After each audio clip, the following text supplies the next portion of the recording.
kuat di tengah krisis. Kita akan membaca kebenaran firman Tuhan yang tertulis dalam Mazmur pasal 84 ayat 7 dan 8. Mazmur 84 ayat 7 dan 8. Beginilah firman Tuhan. Apabila melintasi lembah Baka, mereka membuatnya menjadi tempat yang bermata air. Bahkan hujan pada musim menyelubunginya dengan berkat. Mereka berjalan makin lama makin kuat, hendak menghadap Allah di Sion. Bapak Ibu yang kekasih dalam nama Tuhan Yesus Kristus, kalau kita pergi ke Timur Tengah, banyak sekali lembah-lembah yang kita lihat. Ya, mulai kalau kita lewati, saudara dikasih Tuhan, kalau lewat Mesir, kita akan melihat lewat terusan Suez, terowongan terusan Suez, saudara dikasih Tuhan. Kita mulai melihat bagaimana nanti kita akan masuk, bahkan sampai ke Gunung Sinai, kita akan melihat bagaimana lembah-lembah itu. Tetapi saudaraku, apa kata firman Tuhan di sini? Mereka membuatnya menjadi tempat yang bermata air.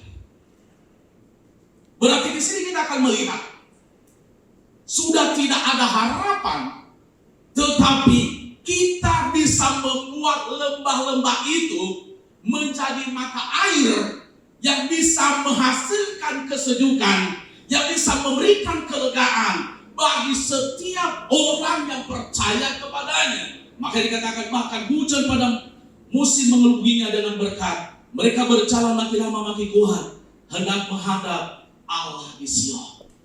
Ketika kita menghadapi krisis, bukan hanya Indonesia yang sedang menghadapi krisis hari ini, tetapi di seluruh dunia, saudara dikasih Tuhan, orang sedang menghadapi krisis. Tetapi kalau kita melihat di balik krisis itu, ada berkat Allah yang sudah Tuhan siapkan bagi kita. Di balik krisis itu, Tuhan, saudara dikasih Tuhan, Allah menuntun kita supaya kita memahami bahwa Allah masih ada. Di balik krisis itu, saudara dikasih Tuhan, Allah menuntun kita supaya kita berpegang teguh atas kebenaran Allah. Amin, saudara dikasih Tuhan. Sebagai pendahuluan saya pada pagi hari ini, salah satu kekuatan bagi orang percaya adalah melihat Yesus sebagai proses di mana kita sedang memasuki satu keadaan yang lebih baik yang telah disediakan oleh. Berarti krisis itu adalah Tuhan siapkan bagi kita untuk lebih naik level lagi, saudara dikasih Tuhan. Amin. Hanya melalui kacamata rohani yaitu iman, kita akan mampu mengerti bahwa saat kita masuk pada masa krisis, Tuhan sedang membawa kita kepada hal-hal yang baru.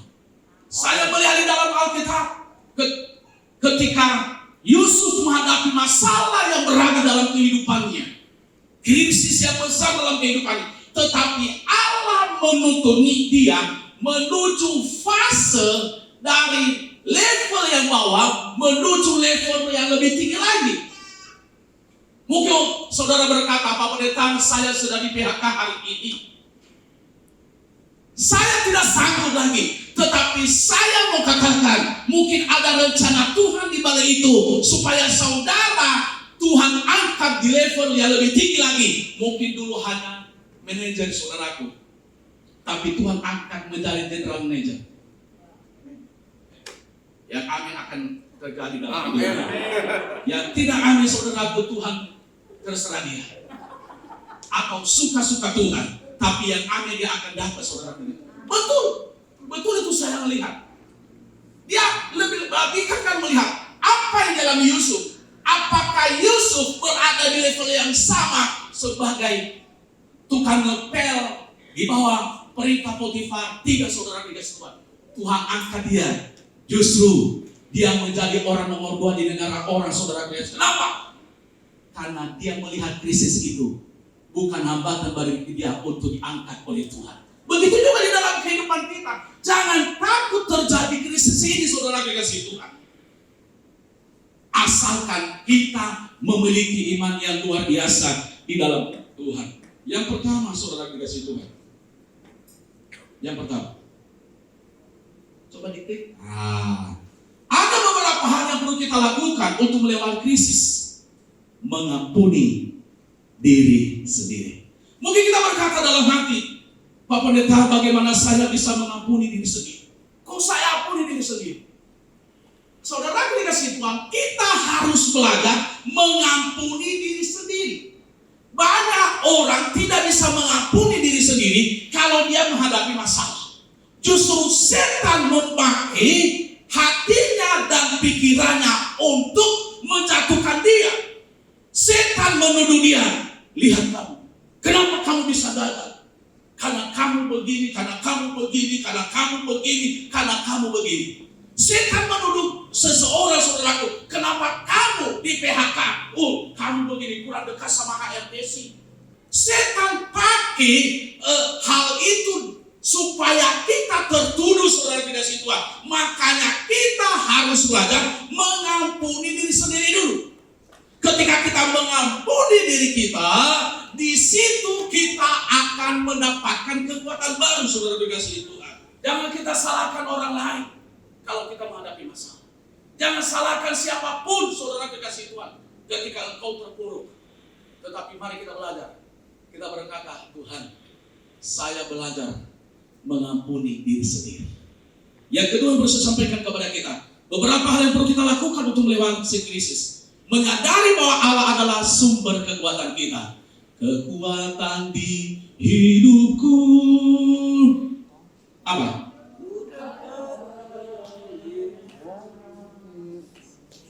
Tapi mungkin waktu terjadi krisis gak boleh keluar.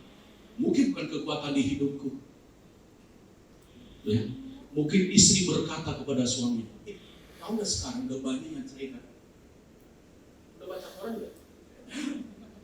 Gak ada Quran lagi ya? Hah? Ya. Mungkin nyanyi, saudara guys.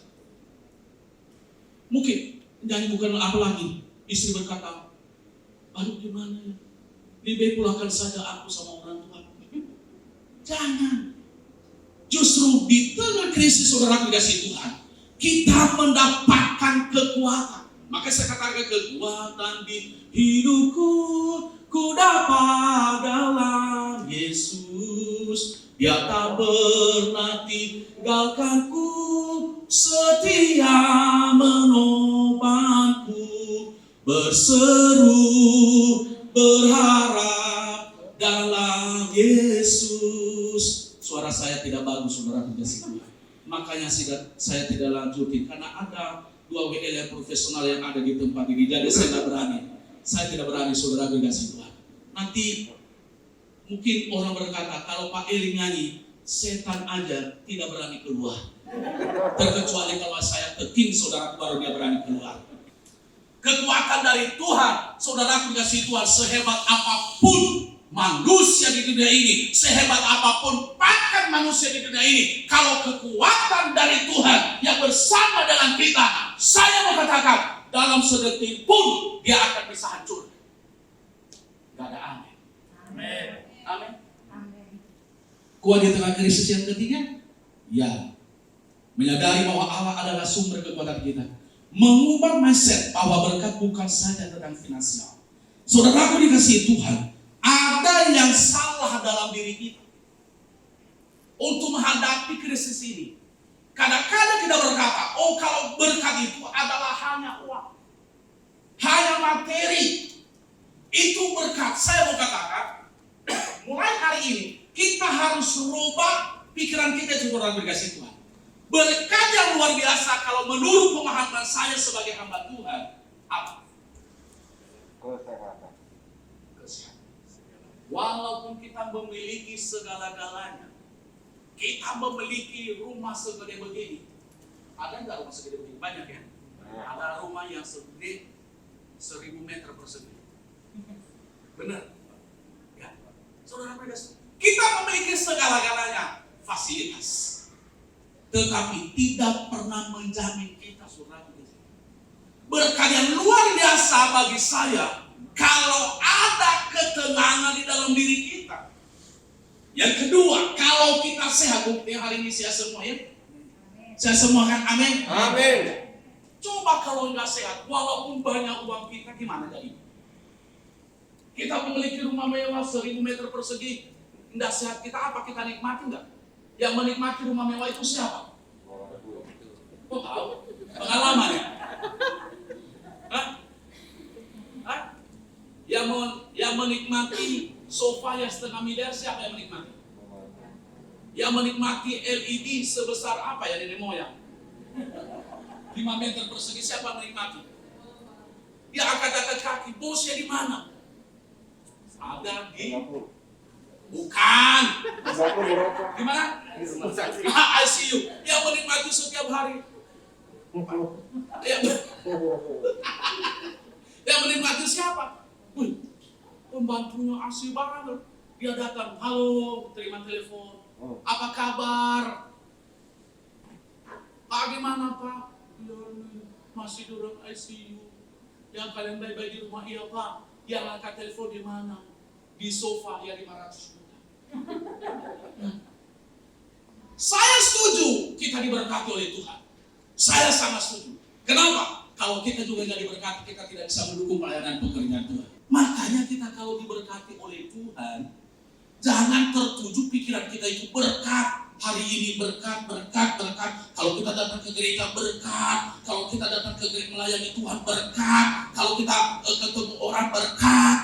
Saudara Kristo, tujuan kita jangan hanya berkat, tetapi berkat itulah yang mengejar kita kalau hidup kita benar. Tetapi tujuan kita datang ke gereja hari ini adalah kita mau ketemu dengan Tuhan. Saya percaya di situ kita akan mendapatkan kekuatan baru di dalam Tuhan. Amin. Amin. Beberapa hal yang perlu kita lakukan untuk melewati krisis. Tetap tenang dan jangan panik. Jangan panik. Sebab orang yang panik ketika dia menghadapi sesuatu, dia tidak tahu mana arahnya. Benar saudaraku. Coba kalau terjadi sesuatu, dia panik saudaraku. Dia tidak tahu mana jalan keluar, mana hal yang harus ditempuh, mana harus yang dilewati. Tetapi coba kalau dia tenang. Orang yang tenang ketika menghadapi krisis, saudara kasih Tuhan. Saya pernah baca salah satu buku, dia katakan begini, orang yang tenang ketika menghadapi krisis, dia bisa melewati masalahnya itu adalah 75%. Kenapa? Karena dia tenang. Yesus ketika dia menghadapi masalah dalam hidupnya, yaitu dia mau disalibkan, dia tenang tuh. Nah kenapa saudara kasih Tuhan? Yesus nggak mencari pembelaan tuh. Bisa aja pada tuh murid-muridnya. Bantu gua dong, masa lu sohib gua sudah 3,5 tahun kita sama-sama. Lu teganya ya, tinggalkan gua di tengah krisis ya. Lu teganya ya, gua mau dibunuh nih, gua mau dicabut nih. Kenapa sih kalian mana solidaritas? Katanya kita solidaritas loh. Dihadapi itu semuanya. Saya mau tanya, apakah Yesus dipermalukan? Apakah Yesus dipermalukan? Tidak, justru yang dipermalukan adalah tentara Romawi pada waktu itu. Bahkan kuburannya saudara dikasih Tuhan. Kuburannya adalah sudah dimetrai oleh tentara Romawi. Datang malaikat itu diangkat. Dia mempermalukan orang-orang yang berencana mempermalukan itu. Makanya ketika kita ada masalah, kita harus tenang saudara. Amin. Orang yang tenang, dia bisa menyelesaikan masalahnya. Orang yang tenang juga, dia bisa mendapatkan hikmah yang berasal dari Tuhan. Tapi orang yang tidak tenang, saudara dikasih Tuhan, justru iblis yang akan menguasai kehidupannya. Makanya hari-hari ini, milikilah ketenangan itu dalam segala perkara. Yang kelima, saudaraku, dan yang terakhir. Jemaat paling senang kalau yang terakhir. Benar. Yang kelima. Biasa kalau yang kelima itu orang berkata, aduh senang saya. Yang kelima saudaraku, beberapa hal yang perlu kita lakukan untuk melewati krisis adalah kita harus menjagalah pikiran kita. Mungkin kita berkata, bagaimana saya bisa menjaga pikiran saya saudara kasih Tuhan? Banyak hal kita harus menjaga pikiran kita. Kenapa kita harus jaga pikiran saudara kasih Tuhan? Karena dari pikiran itu akan bisa juga kita membatasi Allah bekerja. Dan di pikiran itu juga akan kita juga bisa meraih mujizat Allah. Sekali lagi, di pikiran itu juga akan kita juga bisa membatasi pekerjaan dalam hidup kita. Tetapi di pikiran yang sama juga akan kita juga bisa meraih mujizat Allah. Kenapa? Banyak orang berkata, saya begini karena Saya mau katakan bukan. Bagi saudara berkata kenapa? Loh, ketika kita berpikiran begitu, ya betul. Tetapi kalau menurut pemahaman saya bukan. Kenapa kita begini-begini saja? Kenapa kita tidak maju-maju saja? Karena kita sudah mengatur pikiran kita itu bahwa saya hanya sampai begini. Sedangkan Allah dalam hidup kita sedang merencanakan hal-hal yang tidak pernah kita pikirkan, hal yang tidak pernah kita tahu. Allah sedang merencanakan hal itu supaya kita lebih maju lagi, supaya kita lebih tinggi lagi, supaya kita lebih menikmati lagi kelimpahan dalam segala janji Bapa. Makanya pikiran yang dikasih oleh Tuhan bagi kita adalah benar-benar kita pikirkan hal-hal yang positif. Pikiran yang Tuhan kasih kepada kita adalah pikiran yang benar-benar yang menyenangkan hati Tuhan. Pikiran yang Tuhan kasih bagi kita adalah menjadi pikiran yang memotivasi orang lain. Sehingga kita kuat di tengah krisis, saudara kekasih Tuhan. Nah, saya percaya dalam hal ini. Biarlah kita sepemahaman dengan hal. Kalau saya ambil kesimpulan saya dalam khotbah saya, saudara kekasih Tuhan. Sebagai kesimpulan, marilah tetap kuat sekalipun badai masalah dan krisis menerpa.